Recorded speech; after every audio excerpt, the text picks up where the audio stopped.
I was trembling from fear and cold.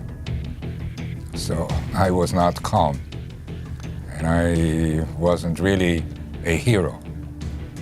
I was really scared. I had a younger sister holding her hand. A stick came down between us, and she was sent off. I lost her. I lost my little sister somehow. Imagine waking up to a sound you can't place. Not birds, not wind, a whistle, shrill, sharp, slicing the dawn into pieces. Then boots, dozens of boots pounding gravel, each step in perfect rhythm, like the world's cruelest metronome. You're not in your bed anymore. The world shifts beneath you.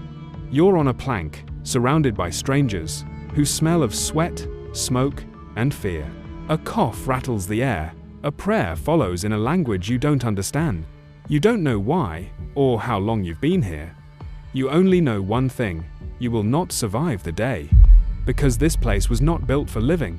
It was built for breaking, and the deeper you go into its gates, the more you realize survival here wasn't about strength, or cleverness, or luck. It was about something far darker beyond reason itself. But you haven't even seen the real horror yet.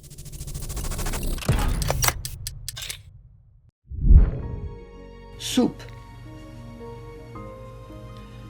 Soup would come in a garbage can. What today is a garbage can, these big cans.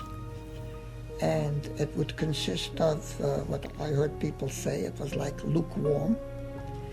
And it would have swimming in it, potato peels, garbage. The first thing that kills you here is not a bullet, not the whip, not even the smoke. It's food, or what they dared to call food. You shuffle into the line, stomach gnawing itself raw. Every step a war between hunger and weakness. Around you, bodies sway like reeds in the wind, some so frail they seem made of paper. The smell of the kitchen hits before you reach it, but don't mistake it for comfort. It reeks of rot, boiled water, and something sour that turns your stomach before you've even swallowed. Finally, a tin bowl is shoved into your hands, sometimes with sausage filled with scraps unfit for dogs. A ladle dips into a pot, scooping up what they call soup. It's not soup. It's cloudy water, flecked with grease, with a few floating husks of barley or maybe a potato skin if fortune mocks you that day. Sometimes, if you're lucky, you'll find a worm wriggling inside. But you don't hesitate. You drink, because you must. The taste is worse than the smell. You drink. Your teeth scrape the edge of the tin as you gulp it down too fast, trying to trick your body into thinking you're fed. But your stomach knows. It howls. The water sloshes inside you, thin, empty, gone in a heartbeat. And then there's the bread. Break it open and you'll find grit, real grit, because the flour was ground with millstones that shed tiny chips of rock into the dough. Bite down, and you feel pebbles grinding your teeth. You spit blood. You swallow anyway. The bread is no relief. It is punishment disguised as sustenance. The smell alone is enough to make you gag, but you force it down, praying it gives strength. Instead, it twists your insides into knots, cramping until you double over in the night. Dysentery comes. Your body empties itself with violent force, leaving you weaker than before. The straw beneath you stinks of diarrhea, the air thick with the sour rot of hundreds suffering the same fate. There is no dignity, no pause, only filth. Why does it matter? Because here, starvation isn't an accident. It's a weapon. The camp understands hunger better than you do. It knows that food is not just fuel, it is hope. And if it can strip you of hope, it doesn't need a bullet. The hunger alone will drag you down, hour by hour, until you collapse into a shell of bone and skin. But what they forced you to eat was only the beginning.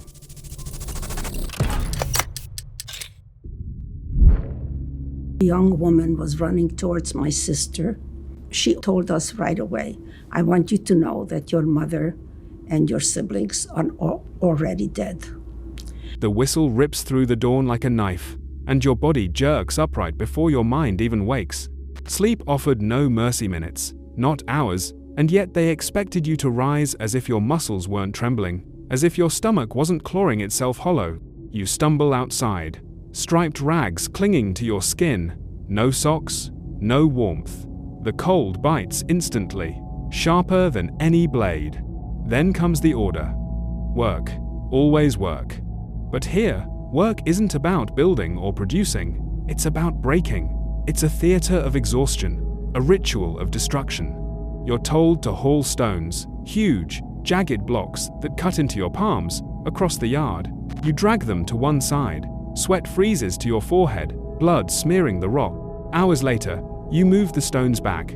No purpose, no progress, just cruelty disguised as routine. The guards watch, rifles slung casually, smirks twisting their mouths. They don't need to scream. Their presence is enough. And when someone falters, when knees buckle or hands slip, punishment is instant. A rifle butt slams into ribs with a crack that echoes. A whip hisses through the air, slicing open a back already raw. Sometimes there's no warning at all. A man stumbles over uneven ground, his face hitting mud. The guard doesn't even curse. He raises his pistol. One shot. The body lies still. No burial, no pause. The line keeps moving. Your own body betrays you faster than you think. Blisters bloom across your hands, the skin tearing open until every grip on the stone is agony. Your shoulders feel as though knives have lodged themselves deep into the bone. Your knees wobble with every step, each muscle screaming. But you don't stop. You can't. Stopping means the rifle. Stopping means the end. Sometimes the work changes, but it never improves. You're forced to dig trenches with your bare hands, soil freezing your fingers until they split open. You're told to push wheelbarrows so overloaded they topple within seconds, leaving you beaten for clumsiness. You're made to march in endless circles, carrying bricks until your spine bends. And the worst? It is all for nothing. The trenches lead nowhere. The bricks are stacked only to be knocked down. The wheelbarrows are filled and emptied, again and again. Work here is not survival. Work is erasure. The weather joins in the torment. In summer, the sun bakes the yard into a furnace. Heat shimmers, and sweat burns your eyes until you can no longer see. In winter, snow hardens to ice under your bare feet. Toes turn black with frostbite, each step a jolt of agony. You think death might come from the labor, but it doesn't. Death comes from the moment you stop, and so you push, and you haul, and you stagger, clinging to the lie that if you move just one more stone, one more load, one more step you'll see tomorrow. But work is only the mask. When the guards grow bored, they strip the mask away, and then the punishments begin.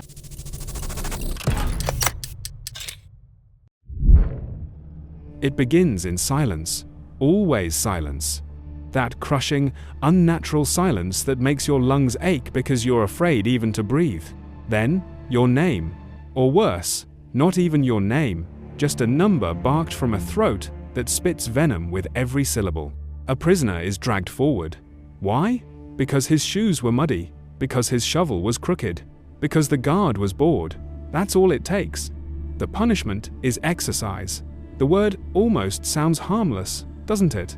Not here. Here, it means squats until thighs rip like paper, push-ups until shoulders dislocate, crawling across gravel until your knees open into raw, pulpy wounds.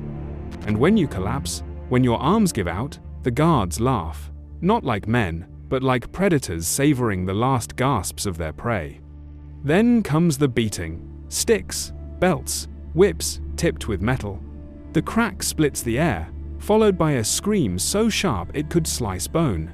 You hear it, over and over, until screams become normal, until pain becomes part of the rhythm of the camp. Bones snap like dry branches, teeth scatter across the mud. Some men don't even cry out anymore.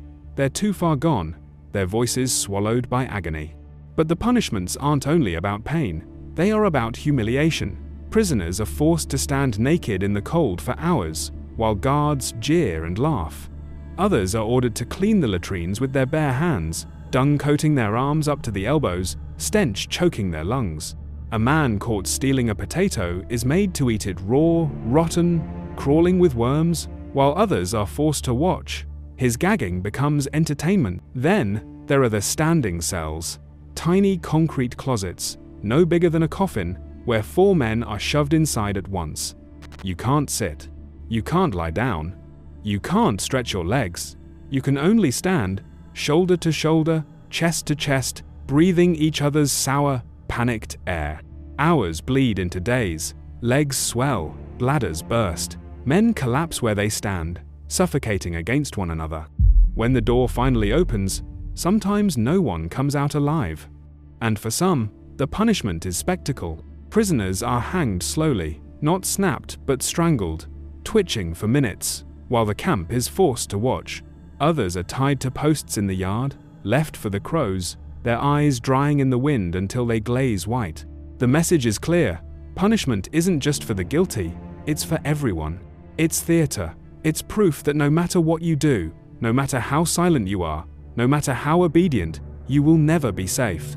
Why does this matter? Because the camp doesn't punish to correct, it punishes to remind. To remind you that you are nothing, that your life balances on the whim of a boot, a glance, a smirk. Yet, pain and humiliation were still only pieces of the machinery. The camp had another weapon, one that killed more, surely, more slowly, than any whip or bullet.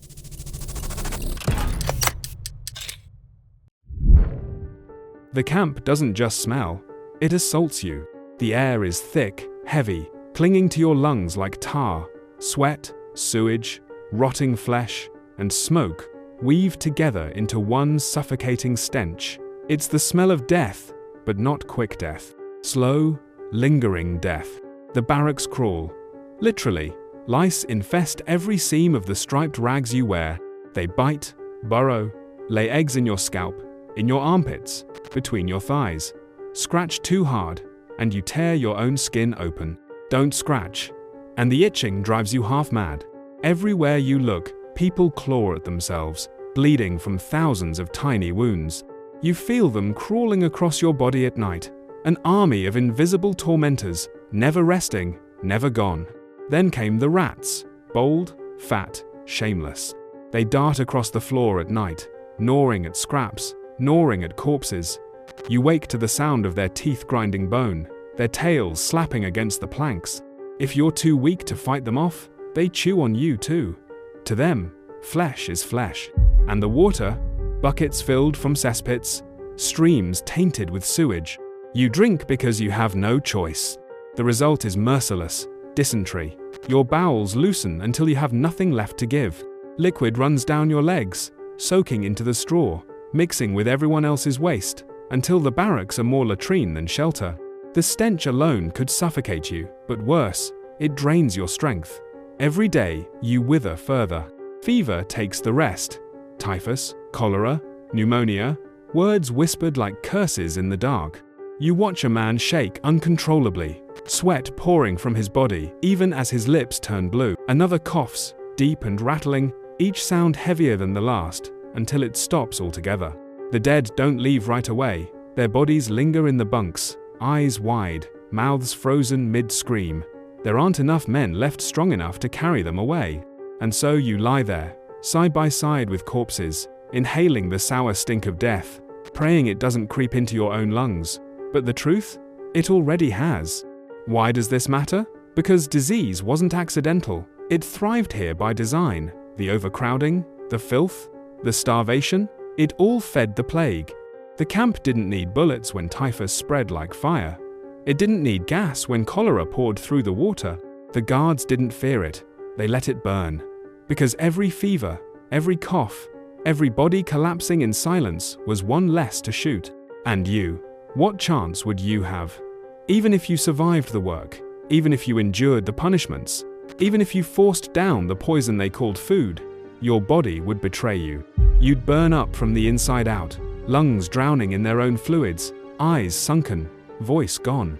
Yet, even this wasn't the camp's sharpest blade, because the greatest torment wasn't in the body, it was in the mind. If this journey has left you shaken, remember, there are more stories history tried to bury. Hit like, subscribe, and turn on the bell so you don't miss what comes next, because the worst is still ahead.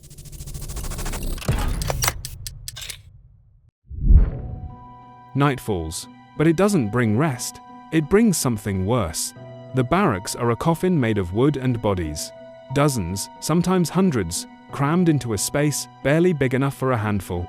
You lie, pressed against strangers, skin against skin, the smell of sweat, urine, and disease burning your nose. The straw beneath you is soaked, damp, alive with lice. Every cough rattles the air. Every breath feels borrowed. You close your eyes, hoping for escape in sleep. But sleep never comes. Your stomach twists with hunger. Your skin crawls with vermin. Your ears fill with groans and whispered prayers. And when you do drift for a moment, the dreams come. Dreams of warm food, of family, of laughter. You wake with tears streaming, because the dreams feel more real than the boards under your spine. And then there's the silence. Not the silence of peace, the silence of despair. The silence of people who have forgotten how to speak because words have no meaning anymore. You hear it in the way no one asks questions. You hear it in the way no one screams when someone dies beside them. Death becomes ordinary. Breathing becomes extraordinary. The guards know this. They don't just break your body, they break your mind. They strip you of your name. Your hair is shaved, your clothes burned, your skin tattooed with a number. That number is all you are now. When they call you, they don't call for a person, they call for inventory. And the worst part? You begin to believe it. You stop introducing yourself. You stop remembering your face. You catch your reflection in a pane of glass and don't recognize the hollow-eyed skeleton staring back. Memories of home blur, fading like fog in the morning Sunday. What did your mother's voice sound like? What color were your father's eyes? The camp swallows those details, erasing them one by one until nothing is left but the present, the hunger, the work, the fear. Hope dies slowly. At first, you think, I will survive, I will make it out. Then, after weeks, you think, I will survive until tomorrow. Then, until tonight. Then, until the next breath. And when that too feels impossible, you stop thinking at all. You drift through the days like a ghost, your body moving, your mind gone. Why does this matter? Because once your identity is gone, once hope is gone, survival is nothing more than coincidence. The camp doesn't just kill your body, it kills the very idea of you. And when the mind is broken, the body follows. But even when you believe there's nothing left to lose, dawn proves you wrong. Because dawn brings selections. But this time, you don't know if you'll be chosen for life or death.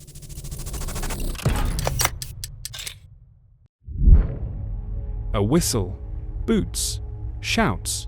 You are ordered to line up. Heart pounding. You stand naked in the cold, bones jutting from your skin, trying to make yourself look strong, useful, alive. A man in uniform walks down the row, his eyes sharp, calculating. He points left, he points right. That's it. No explanation, no second chances. One gesture decides everything. Left means work, right means death. You see a child cry as her mother is sent the other way. You see men shuffle forward, pretending to be younger, stronger, clutching tools to prove worth. The officer doesn't care. His finger points. Left, right, life, death.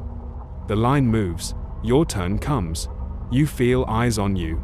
You try to stand tall, but your legs shake. You can't stop them. A hand points. But what happens to the ones sent right is something you cannot prepare to witness.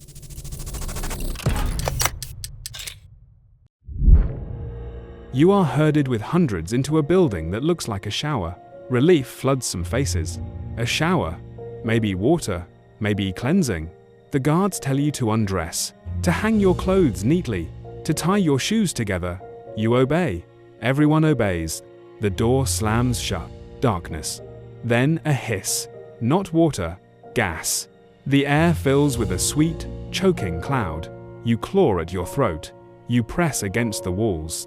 You hear screams, hundreds of them, high, shrill, piercing. Nails rake the concrete until they tear away. The floor turns slippery as bodies collapse, one on top of another, stacked like wood. Minutes feel like eternity. The sound dwindles. Silence swallows the room. Only scratching remains. Then, nothing. Above ground, the chimneys belch smoke, thick, greasy smoke that clings to the sky. It smells of burnt hair, of flesh, of something so vile it can never leave your nostrils. You look up and realize the smoke is not smoke. It is people. Nonetheless, not everyone who went to the smoke died right away. Some stayed. Some saw every single day. So why wouldn't you survive 24 hours in this Nazi camp? Because survival wasn't the point. The food was poison. The work was death. The punishments were torture. And even selections were a coin toss. And you, your body soft, your mind unprepared, would last less than a day. You would collapse from hunger, freeze from the cold, break under the labor, or lose yourself to despair. Even if you thought you could endure, the camp would find a way to take that endurance and crush it into dust. Above all, these camps weren't just prisons. They were factories of death, built with precision, run with cruelty, designed to erase millions. And though you are here now, safe, watching, listening, learning, but remember that inside those gates, there was no tomorrow. Only smoke. Now it's your turn. What part of this story cut deepest for you? Drop your thoughts in the comments. Let's make sure the voices that were silenced are never forgotten.